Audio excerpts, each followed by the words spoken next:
in. We're gonna park next to this trucker here. We got a green dumpster off to the side. And looks like I've been here before. It's gonna be shouldn't be too difficult backing into. Goodness gracious, I can't talk. I got to get me a different trucker knob. The one I got here on my steering wheel just sucks. But anyways, yeah, looks like we're gonna be, well, let me rephrase it. The last time I was here, this was the wrong warehouse, and I was like, no, don't say it. They said it after I'd already backed, and I was like, into the dog. I was like, doggone it. So anyways, that's where we're at. Oh, and we're gonna back slowly. Oh my goodness.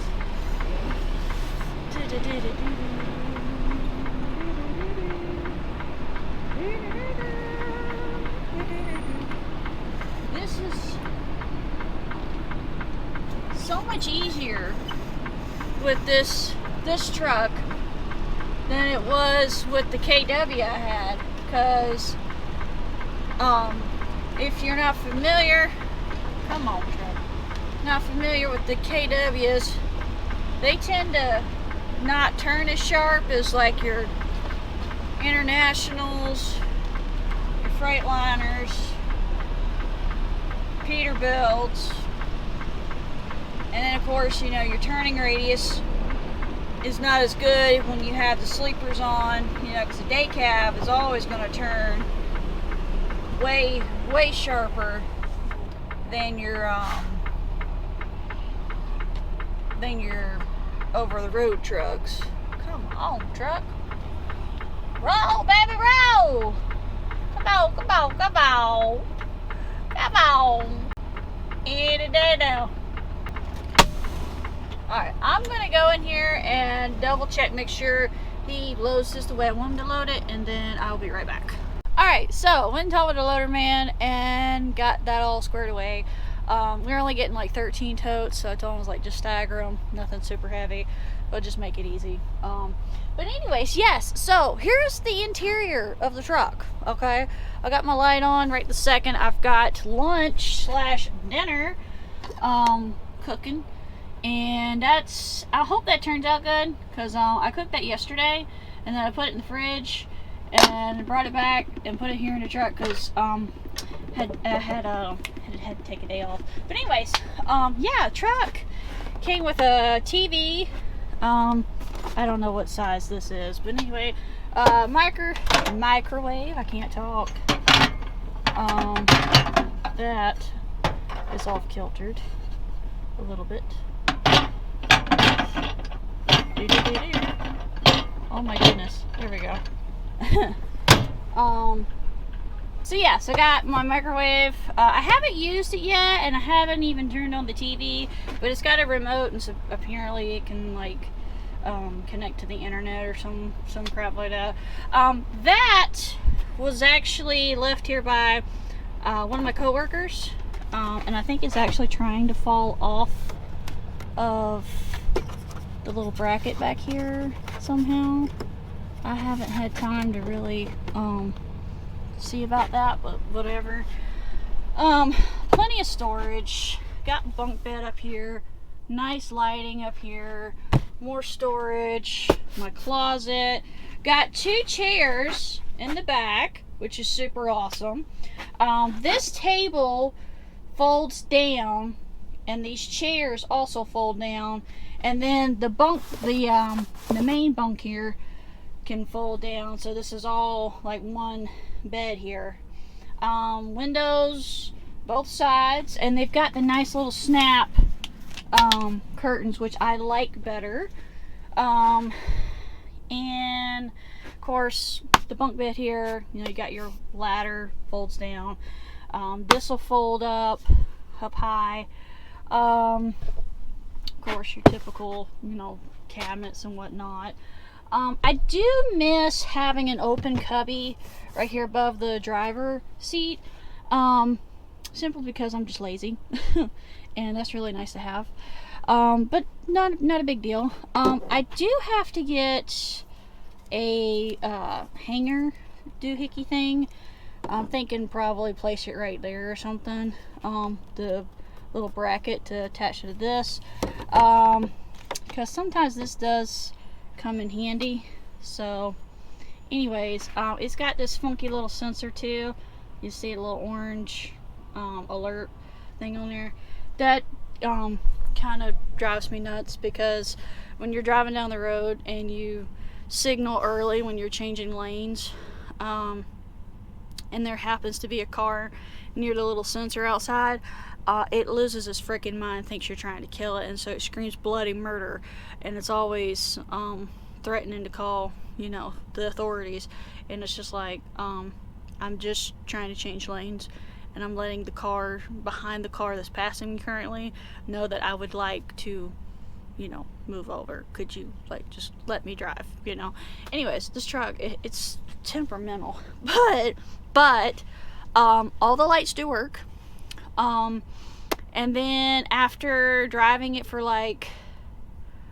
maybe 2 weeks, give or take, the dust cap on the transmission fell off somewhere. So I was getting fuel at truck stop, and I just happened to be not too far from a terminal, and I was like, "Hey boss, I have a problem." I sent him a picture, and he's like, "Oh my gosh." And anyways, so got that to the mechanic shop, and luckily it wasn't too far, so got that taken care of. That took about 2 or 3 days, because they had to order the part, and they had to double check and make sure that the part they ordered was the correct one, all that good jazz. So I got that, and then I drove it for another week or 2 after that, maybe 3. Seems like it was a little bit of time. Anyways, and then the air dryer went out, and I was like, no way. No freaking way. Kind of an embarrassing story though. I did not know what the air dryer was on the truck, and so I had to get an education. I got an education. I found out later, and for those that don't know, basically it's a I'll show you guys this later when I get loaded and everything a bit further down the road, but it basically helps keep any kind of condensation that might build up in your airlines, to just not get in your airlines, because you don't want to have water in your air brakes and all that good stuff, or your air hoses, because that air and water, you shouldn't mix that, okay, with your brakes. It's just not a good thing. But anyways, it I guess it has a heating element somewhere in the top of it, and so as the air passes through, if there's any moisture, it gets rid of it, kind of like a hair dryer effect. Anyways, and then the air circulates back through your lines. So didn't know that. I learned that here about a week ago. So anyways, got that taken care of. The truck was down for about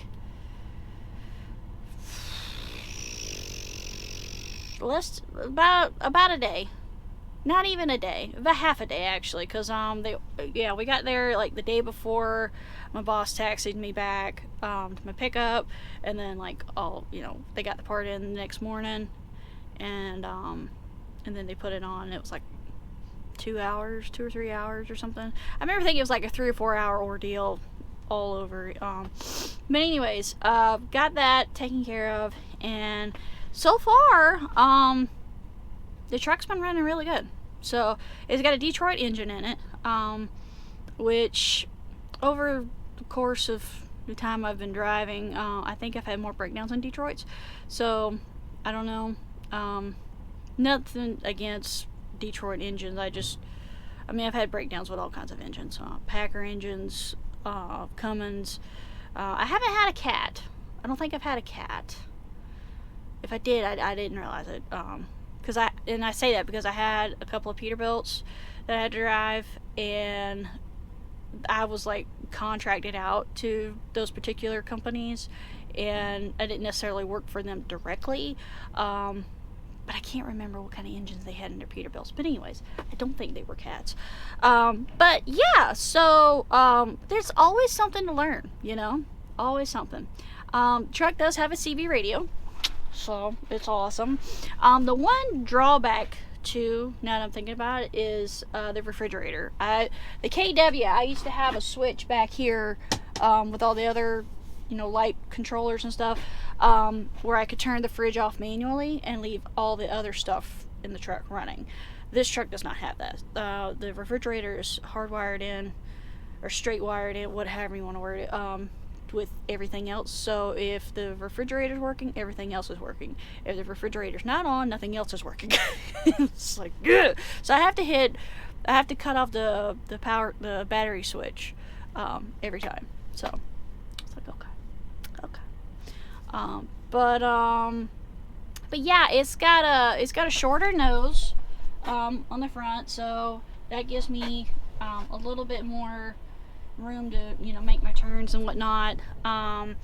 It had the little fenders, I don't know what you call them, but they cover up the wheels, you know, and make it more aerodynamic and stuff, you know. And anyway, my coworker, he knows I had those taken off, and he's like, "Why'd you take those off?" I said, "Dude, I was trying to be a super trucker, okay? I'm trying to be cool out here, all right?" You know. He said, and I was just like, I'm trying to be cool, okay? You know, I look 12, so you know. But anyways, got those taken off. The only thing I got left is to take off. I think I got 2 more brackets where you slide it on, twist it, and locks onto the wheel or some crap like that. And then let me think. Oh, and I got to get a bigger hammer, because the hammer I have, this particular trailer, it's just like, it's not a pain to shut the doors, but like it can be, and it's just, anyways, my freaking muscles in my hands and my arms were like freaking wore out the other day, and I was just like, why am I, you know, like, my job's difficult enough as is, like, I don't need to, you know, break myself.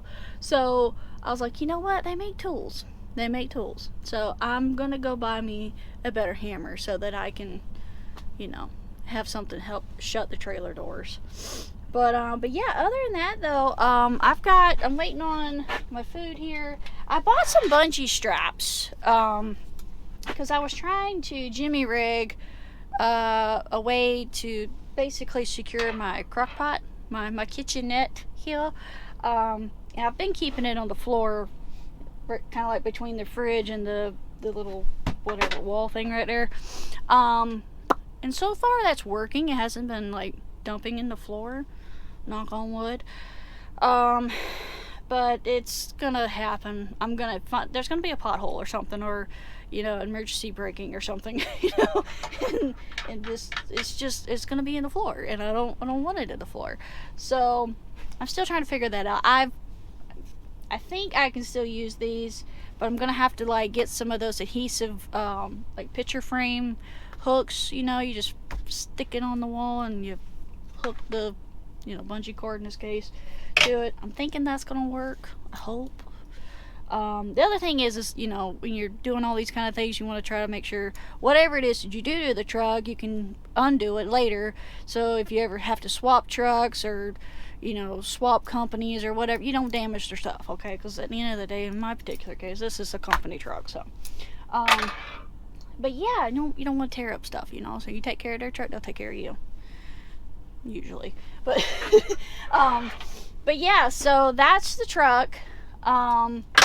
And yeah, that's pretty much, that's the interior. So all right. So that was quick. My coworker showed up. He had to pick up same place too. So anyway, we're kind of sort of racing each other back. But yeah, we've got locked and loaded, and now I'm leaving.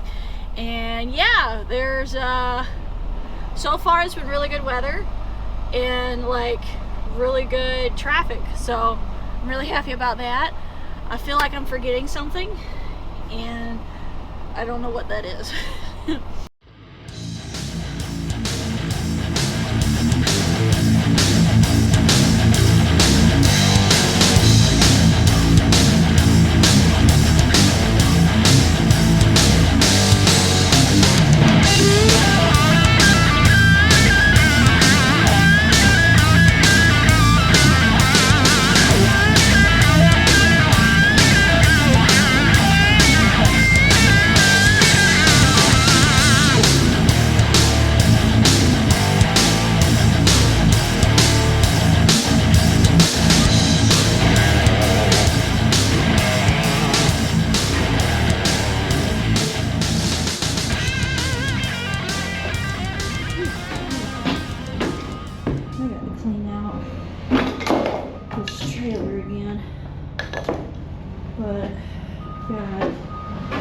13. Okay. Alright, I can still check that out. That's it. Ugh.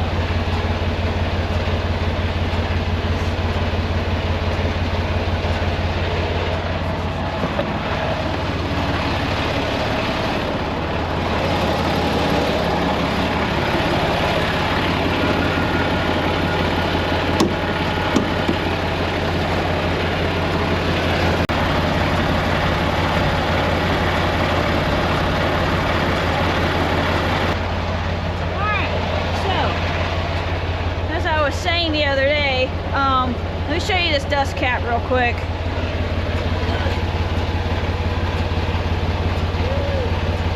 So that thing right there,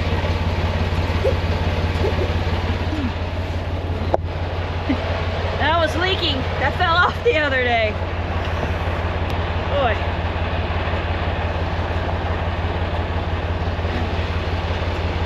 So got that fixed.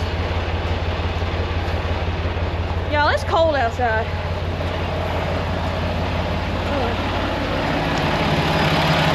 This right here.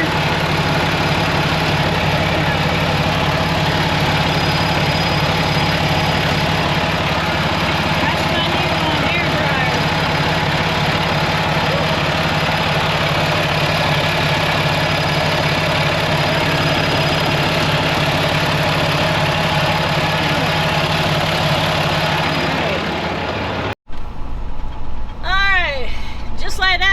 We are unloaded.